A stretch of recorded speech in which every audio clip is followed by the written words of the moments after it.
Hello friends, welcome back to my channel. আমি প্রতিমা চলে এসেছি একটা নতুন ভিডিওর সাথে। আর আপনারা থাম্বনেল দেখে অবশ্যই বুঝে গিয়েছেন যে আমি কি ভিডিও নিয়ে এসেছি। এবার থেকে আমি সেলাইয়ের ক্লাস শুরু করে দিয়েছি। আমার ফার্স্ট ক্লাস হয়ে গেছে, ওইটা কিন্তু আমি ইঞ্চি টেপের হিসাব নিয়ে ভিডিও দিয়েছি। এবারে সেকেন্ড ক্লাসে আমি দিচ্ছি যে সেলাই শিখতে গেলে কি কি দরকার। সব থেকে যারা নতুনরা তাদের জন্য কিন্তু খুবই দরকার, যেমনগুলো এখন খুবই দরকার হবে না সেগুলো নিয়ে আমি এখন দিচ্ছি না, পরে কিন্তু ওইটা ডিটেলসের ভিডিও নিয়ে আসবো সেলাই শিখতে গেলে কি কি লাগবে।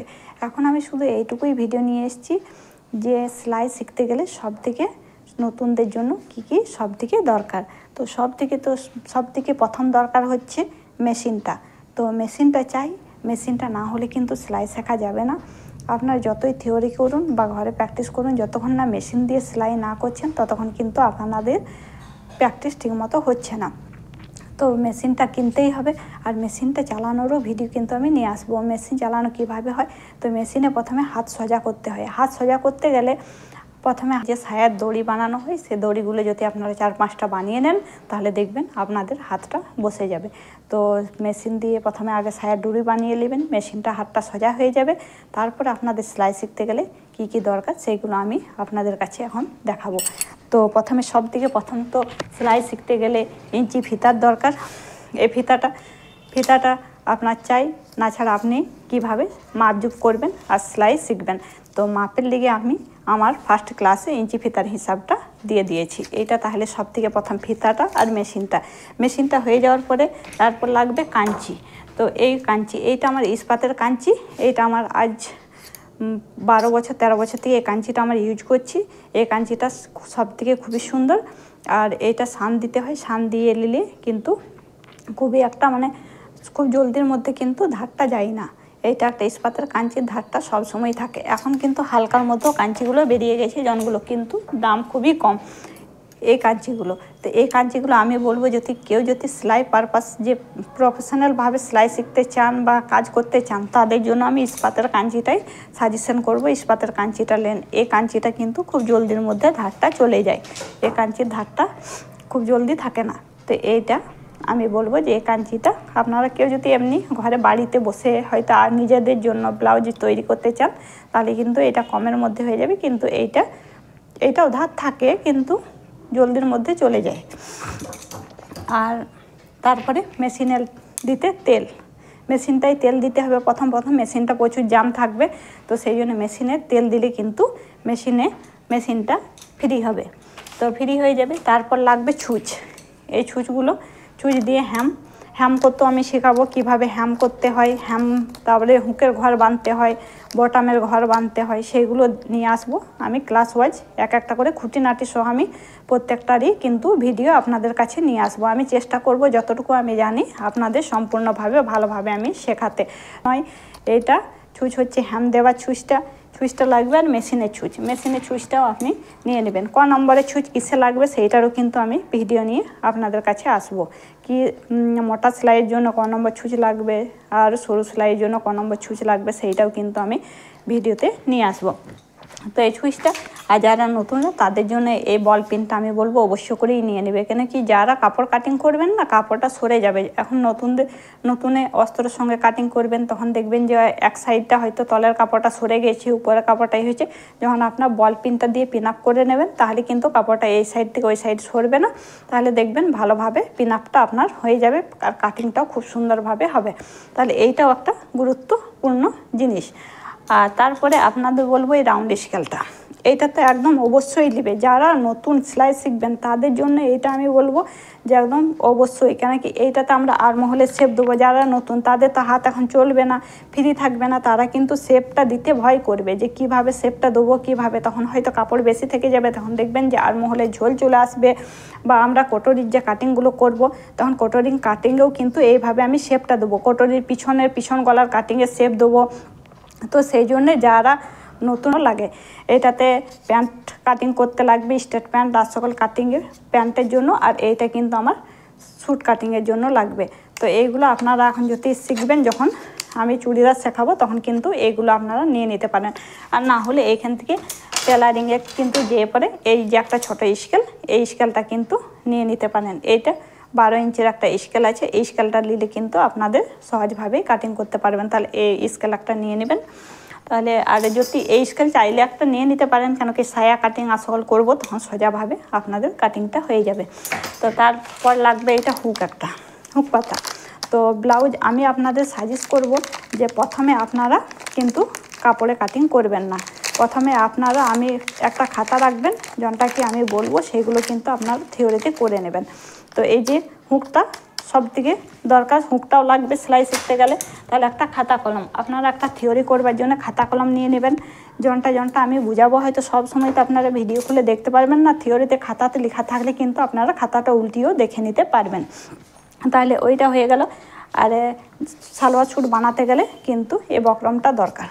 এইটা কিন্তু প্যান্টের পাটিয়ালা প্যান্টে এতে নিচে বক্রমটা দিয়ে কিন্তু আমরা নিচেটা মুড়ে দিই এইটা। তাহলে এইটা আমাদের লাগবে সালোয়ার স্যুট শিখতে গেলে। সালোয়ার আর সব থেকে লাগবে একটা চক। এই যে চক, এই চকটা খুব একটা বেশি দাম নেবে না, 12 থেকে হয়তো 20-র মধ্যেই হয়ে যাবে। কিন্তু আপনারা চকটা নিয়ে নেবেন। এক কালারেরও চকগুলো হয়, বা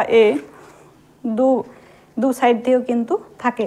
যখন আপনি দেখবেন আকাশি কালারে হয়তো কাপড়টা হলো, তখন আপনি পিঙ্ক দিকে দাগটা করে নেবেন, বা হয়তো পিঙ্ক কালারে থাকবে তখন আকাশি, সেই জন্য দু সাইডে থাকলে পরে একটা চক দিয়ে কিন্তু অনেক দিন কাজ চলে যায়। আর এক পাতা নিলে এইটাতে কিন্তু 10টা থাকে, তো অনেক দিনই চলে যাবে। যারা নেবেন তাহলে ডিবার নিতে গেলে কম পড়বে, আর একটা নিতে গেলে কিন্তু 5 টাকা করে হয়তো একটা চক লেগে যাবে।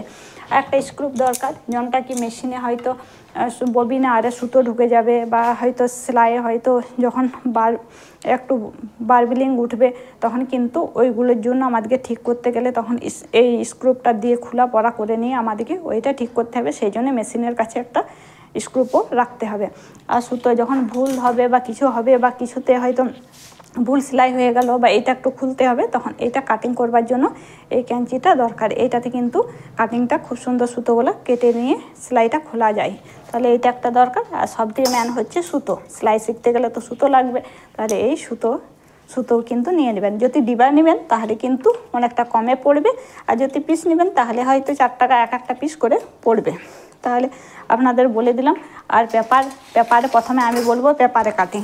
তাহলে আপনি ফার্মা হয়তো কাটিং আমার চ্যানেলে অনেক ভিডিও দেওয়া হয়ে গেছে, আর আমি কাটিং করব। প্রথম যারা নতুন তাদেরকে আমি বলতে চাইবো যে আপনারা প্রথমে পেপারে কাটিং করবেন, তারপরে পুরোনো কাপড় যে আপনারা নাইটি বা কিছু ঘরে থাকে ওড়না, যে কটনের ওড়নাগুলো থাকবে সেগুলোকেও কিন্তু আপনারা মাড় করে নিতে পারবেন। তো মাড় করে নিয়ে ওইগুলোকে আয়রন করে নেবেন, তাহলে কিন্তু অনেক ডাঁট চলে আসবে কাপড়টা।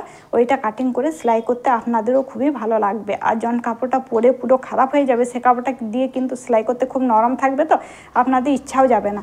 আর যনটা কিন্তু মাড় করে নেবেন সেইটা কিন্তু ডার্ট হয়ে যাবে, সেইটা কাটিং করতেও ভালো লাগবে আর সেলাই করতেও ভালো। আমি বলবো যে প্রথমে আপনারা পয়সা ইনভেস্ট করবেন না খুব বেশি। আপনারা প্রথমে আগে পুরোনো কাপড় দিয়ে সেলাই করে দেখুন, তারপরে ফিটিংসটা ঠিক মতো আসছে কি না। যখন দেখে নেবেন যে আপনাদের ফিটিংসটা খুবই একটা সুন্দর আসছে, তখন কিন্তু আপনারা নতুন কাপড়ে কাটিং করবেন।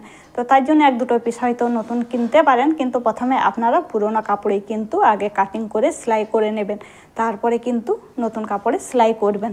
তাহলে আপনাদের সবই কিছু বলে দিলাম। আর এই যে বাড়িতে বসে আমি কাঞ্চির হার শান দিই এইটা দিয়ে, এইটার কাঞ্চি শান দিই। তো এইটারও আমি কিন্তু কাঞ্চি কীভাবে শান দিই সেইটারও কিন্তু ভিডিও নিয়ে চলে আসবো। খুব যারা নতুন তারা যদি আমার চ্যানেলে ভিজিট না করেছেন অবশ্য করেই ভিজিট করুন। আর আমার আগেকার কিছু ভিডিও দেওয়া আছে, আমি এভরি ক্লাস ওয়াইজ করছি। যারা নতুন তাদের জন্য ক্লাস ওয়াইজ, যে প্রথমে আমি সায়া কাটিং দেবো, তারপরে হয়তো আমি ছোটো বাচ্চার ফ্রক কাটিং, কাপ্তান নাইটি ফাইটি সব কিছু কাটিং দেবো, তারপরে চুড়িদার সালোয়ার স্যুট কাটিং দেবো, ব্লাউজের প্রত্যেকটাই সিম্পল ব্লাউজ, সব ব্লাউজ রেগুলার আমি কিন্তু ভিডিও নিয়ে আসতে পারবো না, কেন কি আমার সেলাইয়ের প্রচুর চাপ থাকে। সেই জন্য রেগুলার ভিডিও আমি আনতে পারবো না। সপ্তাহে চেষ্টা করব 2টো করে ভিডিও আনতে। আমার যে সেলাইয়ের কাজগুলো আসবে সে কাজগুলো নিয়েও কিন্তু আমি মাঝে ভিডিও দেবো। যেগুলো আমার ক্লাস ওয়াইজ ভিডিও থাকবে সেগুলো কিন্তু প্লে লিস্টে যেয়ে ক্লাস ওয়াইজ প্রত্যেকটাই ভিডিও আপনারা শিখবার জন্য পেয়ে যাবেন। আর যেগুলো আমি মাঝে সাঝে এমনিও ভিডিও কিন্তু দেবো, যেগুলো আমার কাজ আসবে সেগুলো নিয়েও আমি ভিডিও দেবো। ওইগুলো কিন্তু আমি সেলাই শেখার প্লে লিস্ট হিসাবে দেবো না, ওইগুলো এমনি দেবো। আপনারা চাইলে ওইগুলো থেকেও খুলে দেখে নিতে পারবেন। যেগুলো আমরা ক্লাস ওয়াইজ দেবো সেগুলো কিন্তু আমি ছোটো থেকে খুঁটিনাটি সহ আমি ভিডিওগুলো ক্লাস ওয়াইজ করব। কোনটার পর কোনটা শিখলে আপনারা সঠিকভাবে শিখতে পারবেন। আমরা যে হিসাবে শিখেছি ছোট থেকে হয়তো আস্তে আস্তে আমাদেরকে হার্ডের দিকে নিয়ে গেছে শেখানো, তো সেই হিসাবে আমি কিন্তু দেবো। আর আমি যে সাইডে যে ব্লাউজ হয়তো স্যুট চুড়িদার আর সকল কাটিংগুলো দেবো ওইগুলো কিন্তু আমি ওইটার উপরে ক্লাস ওয়াইজ থাকবে না। যদি আপনারা ক্লাস ওয়াইজ দেখেন তাহলে প্লে লিস্টে চলে যাবেন, প্লে লিস্ট থেকে ক্লাস ওয়াইজ ভিডিওগুলো পেয়ে যাবেন। আমার চ্যানেলে কাটিংয়ের ভিডিও কিন্তু অনেক কিছু লোড হয়ে গেছে, চাইলে আপনারা ওইগুলোও খুলে কিন্তু দেখতে পারেন। তাহলে প্রথম ক্লাসটা দিয়ে দিয়েছি ইঞ্চি ফিতার হিসাবটা, আপনারা ওইটাও দেখে নেবেন। আর যদি আপনাদের কেউ রিকোয়েস্টের ভিডিও থাকে তাহলে অবশ্যই আমাকে বলবেন যে আপনাদের কি রিকোয়েস্ট নিয়ে ভিডিও নিয়ে আসবো। তো আমি চেষ্টা করব আপনাদের রিকোয়েস্টের ভিডিও নিয়ে আসতে। আপনাদের ভিডিওটা যদি ভালো লেগে থাকে চ্যানেলটাকে সাবস্ক্রাইব করে দেবেন, পাশে থাকা বেল আইকনটাও প্রেস করে দেবেন, ভিডিও দেওয়ার সঙ্গে সঙ্গে নোটিফিকেশানটা পৌঁছে যাবে। ফিরে আসছে একটা নতুন ভিডিওর সাথে, ততক্ষণ আপনারা ভালো থাকবেন, সুস্থ থাকবেন।